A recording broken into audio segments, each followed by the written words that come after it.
saying that we can give authorization. When I moved here, whatever, they look like they're out of the sixties. Yeah. For the engine and the, Nothing. Yeah, for the engine They and wouldn't trade them. We run them till they die. it's And then we succeed. engineer them up to try to make them work a little more. Okay, so what do I need to add to? you just need to make the motion saying we'll give the city manager authorization to sign it. Because if you don't, Exactly. then somebody's gonna get hurt. So like that one. It's 15. They'll put it in reserve. They'll still have it, but a big reserve. Okay, thank you. I usually forget, but I feel Junk. Sorry, say that again.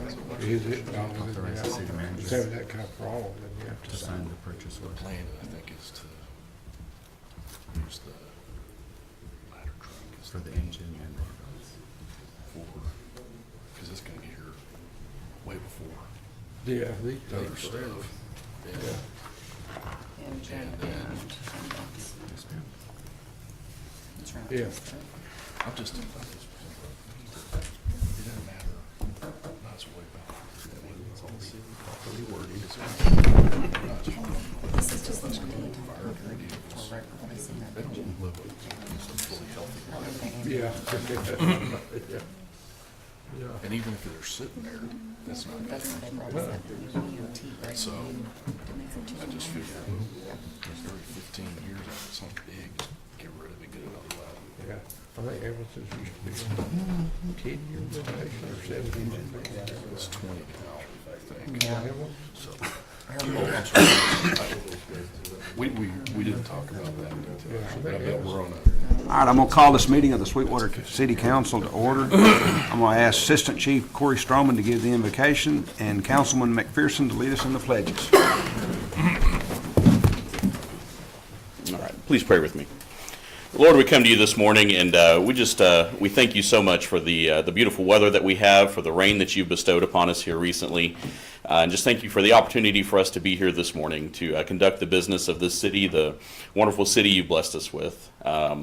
Lord, also just have to pause, and as we celebrated Veterans Day yesterday, it's the perfect time to thank you for those that have served our country, and we thank you for the country that we have, that we're able to worship you, that we're able to assemble, and that we live in just a free state where we are able to serve you, to worship you, and we just thank you for those members in government that oversee our communities, be that on the city, the county, the state, the national level. We just thank you for all of those things. Pray that you'd be here this morning. Just guide the council, guide the decisions, and guide the discussion, that it would all be to the benefit of this city, and it would all glorify you. These things pray in your name, Lord. Amen. Amen.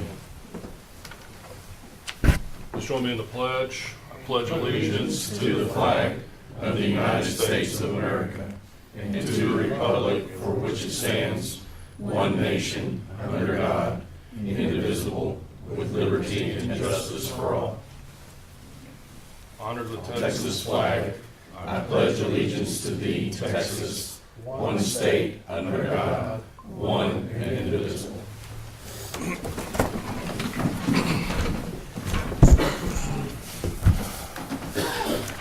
Okay, we'll now move to item 4, which is discuss, consider, and act upon approval of minutes held on October the 8th.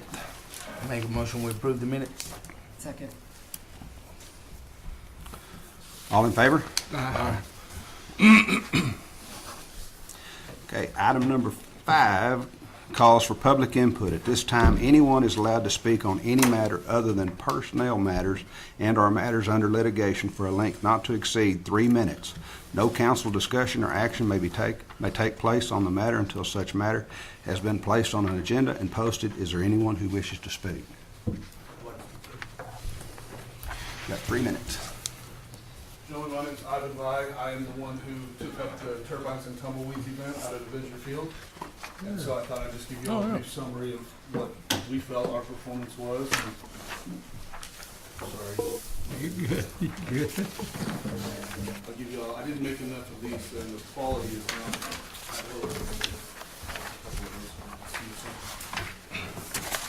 So our event was October 3rd through 6th. At Avenger Field, we brought in over 35 pilots from 4 different states.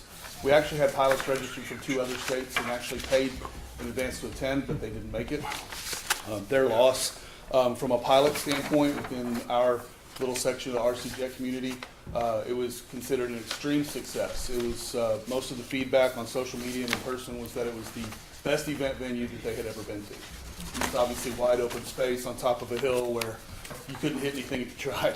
So as far as that went, we had well over 100 airplanes across those 35 pilots. We only had 4 incidences, 2 hard landings, 2 total losses. 1 did result in a fire, but our fire suppression team was on it literally within 27 seconds. I worked closely with Robert Soto after Lynn left to make sure that, we were in place and had everything, all of our T's crossed and I's dotted in that respect. We did, even for the lack of an FBO, maintain radio contact. We didn't have any incidents with full-scale aircraft, save 1. It wasn't really an incident. We were all on the ground when it happened, but we had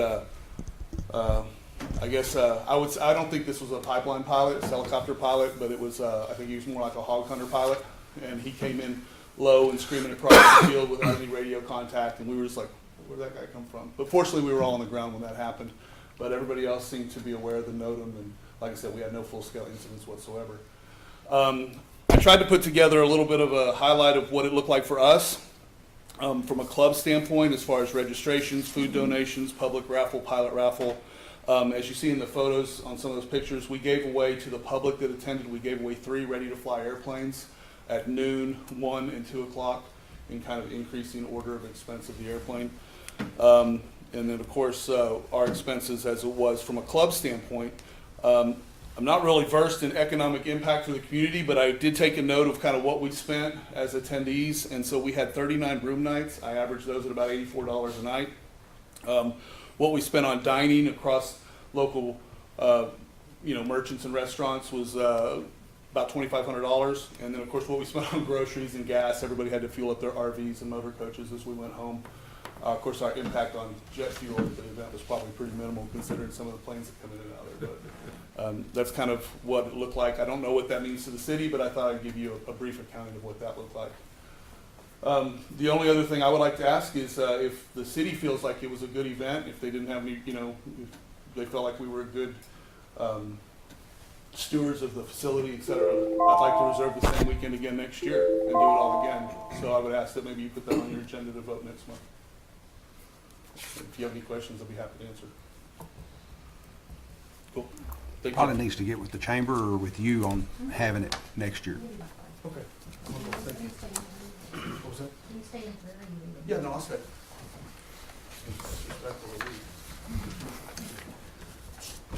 Anyone else?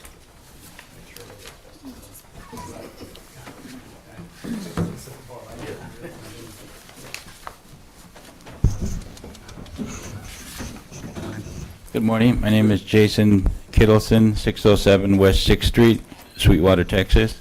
I'm here to request the installation of traffic control device on Grape Street. It's an actual modification of the existing ones. There's been quite a bit of accidents over the years down Grape Street and their intersections. There is stop signs, but the streets are, they're not lined up. So I believe it's probably going to be cheaper to move the stop sign than to move the street. The address on those would be, they're all on Grape Street, and it's West 3rd Street, the intersection of West and 4th Street, and the intersection of West and 5th Street.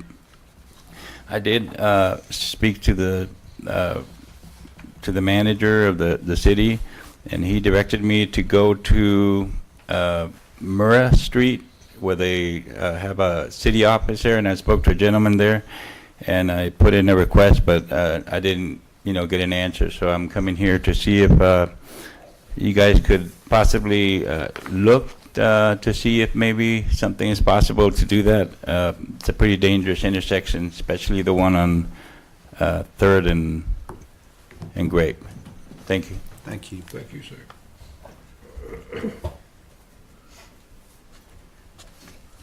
Anyone else? Okay, we'll now move to item 6A, which is discuss, consider, and act upon adopting a resolution authorizing the submission of a 2025-2026 Texas Community Development Block Grant Program application to the Texas Department of Agriculture for the Community Development Fund. Good morning, Mayor, Council. This resolution's for a community development block grant for the amount of $750,000, which we'll primarily use for water line replacement. Upon adoption of this resolution, city staff will submit an application for the funding. So this is just phase one, it's just the application process. If we're selected, we'll go into phase two, and we'll be required to match 15% of the grant, which is $112,500. Any questions? This is not a match grant, it's just a 15% for the grant? Yes, ma'am, it's 15. I move we begin the process for the grant application. I'll second. All in favor? Aye. Now read the resolution into the record. A resolution of the City Council of Sweetwater, Texas, authorizing the submission of the 25-26 Texas Community Development Board Grant Program application to the Texas Department of Agriculture for the Community Development Fund. We will now move on to item 6B, which is discuss, consider, and act upon approving authorization to issue requests for proposals for administrative services and requests for qualification and engineering services and grant pre-application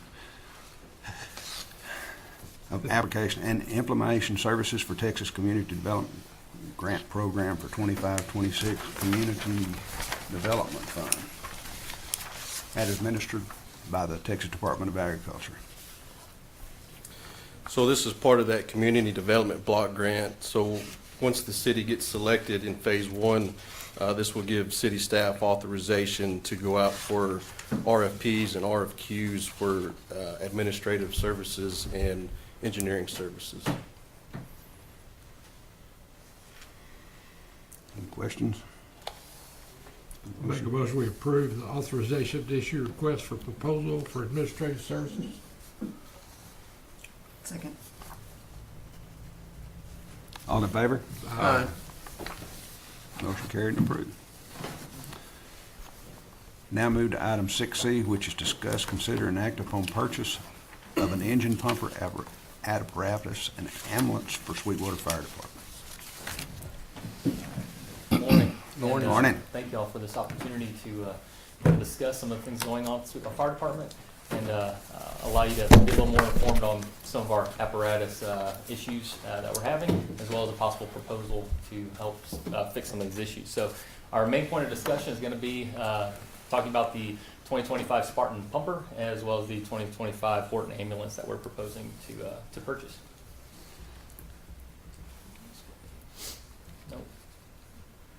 There we go. So to kick us off, we wanted you to look at this capital improvement plan. A little harder to see on the screen, is maybe right in front of you, but what this is just an outlay, taking the in-service date of every fire apparatus, medical apparatus, and every staff vehicle we have, the date it's put into service, and then its life expectancy of in-service life. So putting all that together, we were able to organize a spreadsheet that allows us to better predict the timeline of replacement of every apparatus we have.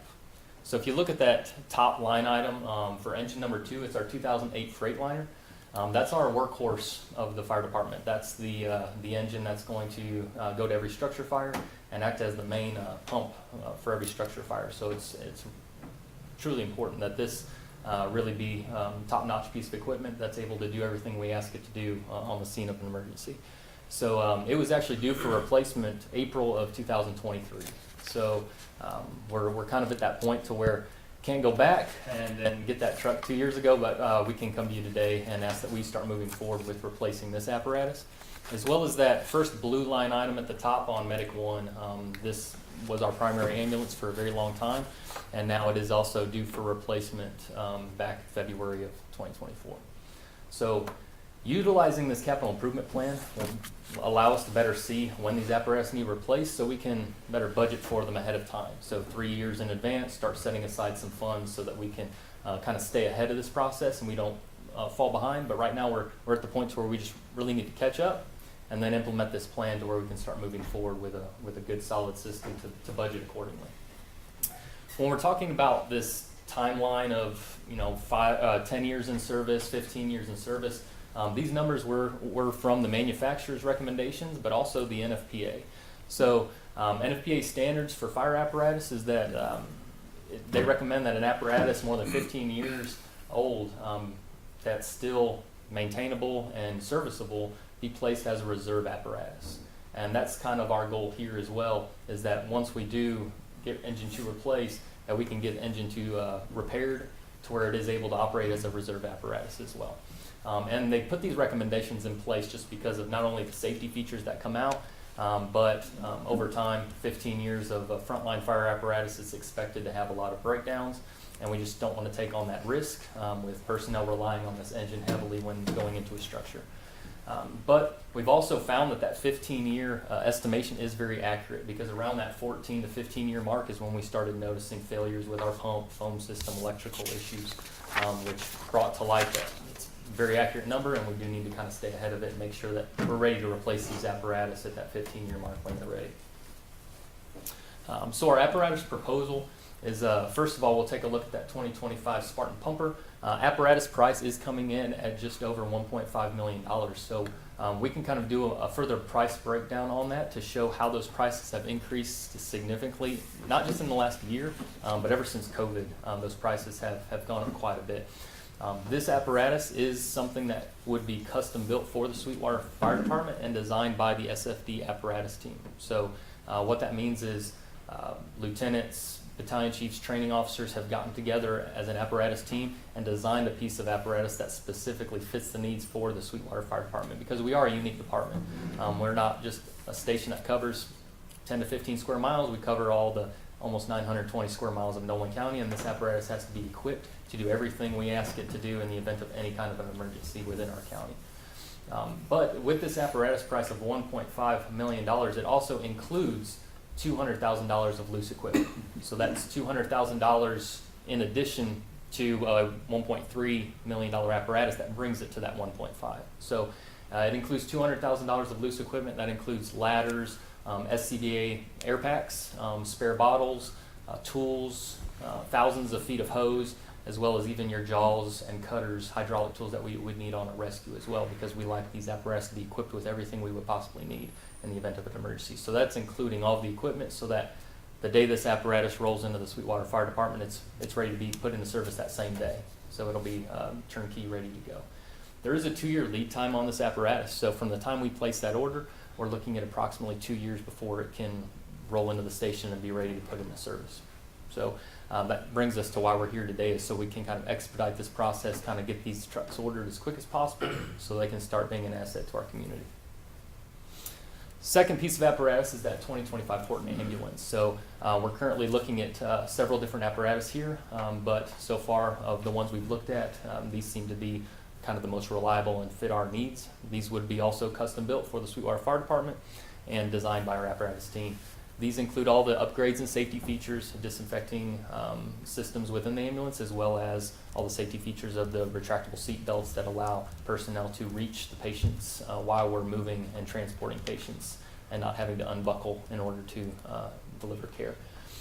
This ambulance has approximately, again, a 2 to 3 year lead time. So from the time we place that order, it would be approximately 2 or 3 years before it would roll into the fire department. The lead times have gotten very long, again, ever since COVID hit. Demand increased, supply of things had gone down, and it just created a really long lead time. So we want to be as proactive as possible in getting these apparatus ordered as quick as possible. In conclusion, we wanted to just kind of present our plan of action moving forward. Is again, with your approval, the purchase of a new pumper engine, as well as an ambulance. And again, if we look at that price breakdown on apparatus price, you can see that just this year alone, that same engine that we're looking at had a price of just under $1.3 million. And that was just since January of 24. And if you look at the price increases just this year, they've been exponentially increased since 2020, 2021. So it's not out of line to expect that these apparatus could easily go for $2 million in the near future. It's just the way that their price increases and the demand has gone up. Our goal is also, once we receive this aerial apparatus that should be arriving hopefully by the end of January, is that this aerial apparatus comes in. It allows us a brand new pump and truck to respond to our structure fires while we can send our engine 2 off for necessary repairs needed to get it back up in service so it can last that period of time until we get our replacement engine. But also, not only will it allow it to get repaired to where it can function in that time frame, but allow it to function as a reserve apparatus as well. So that'll allow Sweetwater Fire Department to have a backup engine, which is something we haven't had before. That way, if something does go wrong with one of our frontline engines, we have a reserve that can come into its place, and we're not having to rely on our neighboring departments to protect our city. We would have a backup engine to do that as well. Also, with a backup apparatus, a reserve apparatus, it also increases our ISO rating. So when we're in here trying to achieve a better ISO rating of 3 in the near future, I think it's achievable. This is just one step closer to allowing us to get to that point with an increase as well. So aside from that, our goal is to implement this capital improvement plan, stay ahead of the game from here on, and to see that these purchasers are coming and pre-plan them years in advance so they're not such a surprise to the budget when it comes time to purchase them. So with that said, we'll open it up to any questions that y'all might have.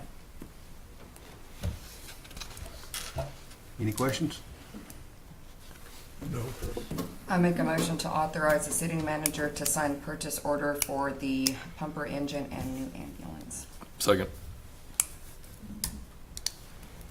All in favor? Thank you. Thank you. Motion carried and approved. Now move to item 6D, which is discuss, consider, and act upon approving the SEED MDD amended and reinstated rules of operation dated November 12, 2024. Good morning. Morning. How are y'all? Good. So every year or so, we try to revisit our rules of operation and freshen them up. I included on the agenda memo the sections in specific that were edited. Were there any questions? The main thing that we edited was just the closed session, open meeting act acknowledgement, and conflict of interest acknowledgements. Was this just a change, like I was reading, just to change the verbiage so that it makes more sense? Is all? Yeah, it just kind of cleans it up. And in all of our contracts, we use SED to abbreviate Sweetwater Economic Development. And in our rules, it was actually still SEED MDD, so that was cleaned up as well.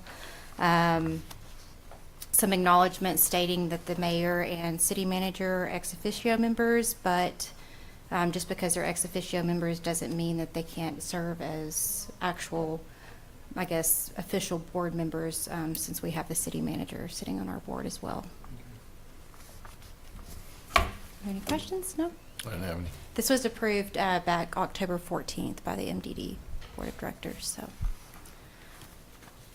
Move we approve the SEED MDD amended restated rules of operation. Second. All in favor? Aye. Motion carried and approved. City manager report. Yes, sir. Got 2 items today. First being the police department audit inspection item. The Sweetwater Police Department was audited and inspected by the Texas Law Enforcement's Best Practices and Accreditation Program recently, and we're very happy to announce that they passed the inspection. During the process, the agency audited our policies, procedures, training, and preparations to meet these standards. The process culminated this year when trained assessors, police executives from across the state of Texas inspected our agency on site. These assessors interviewed staff, inspected facilities and operations, rode with field officers, and ensured compliance with all standards. A special thank you to Lieutenant Matt Counts, Officer Taylor Patillo, and Sarah Anderson for their work on this process. Also, Chief Sheridan and Chief Stroman. Thank you so much for leading the effort. The second item is a Certificate of Achievement for Excellence in Financial Reporting. The Government Finance Officers Association, the GFOA, has awarded the Certificate of Achievement for Excellence in Financial Reporting to the City of Sweetwater for its annual comprehensive financial report for the fiscal year ended 2023. The report has been judged by an impartial panel to meet the high standards of the program, which includes demonstrative, constructive spirit of full disclosure to clearly communicate its financial story and motivate potential users and user groups to read the report. This Certificate of Achievement is the highest form of recognition in the area of governmental accounting and financial reporting and its attainment represents a significant accomplishment by government and its management. Congratulations go out to Finance Director Kirsta Kennedy and her team for receiving the award. That's all I had, Mr. Mayor. Congratulations. Call for a motion to adjourn. I make a motion, we adjourn. Second. All in favor? If not, you can stay. Yeah, let's go.